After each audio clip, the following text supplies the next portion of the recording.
Tô dizendo que não é, nunca vou. Gismei não vai mais viajar. Fábio, explica aqui que a Gismei não vai mais viajar e diz por quê.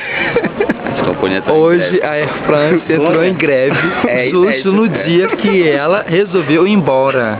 Ou seja, ela não pode ir mais pro Brasil, porque, meu bem, ela vai chegar em casa e vai rasgar o bilhete. Quer apostar? Ela ia fazer isso ontem à noite. Ela vai fazer isso, porque o bilhete tá na mão dela.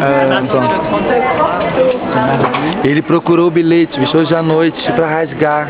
Ele não achou. Ele não vai mais partir, ele vai ficar. Donc il y a deux choix, c'est où on regarde s'il y a un TGV qui part aujourd'hui depuis Genève pour aller jusqu'à Paris, pour que tu arrives à prendre ma correspondance ce soir depuis Paris. Sinon il faudrait voir avec l'autre compagnie, avec Sam, si on peut l'autre jour pour le mardi 30. D'accord, ça marche pour mardi 30. Pour mardi 30. Oui. Ouais, volontiers si vous arrivez, donc ça c'est fait. Ele só vai mardi.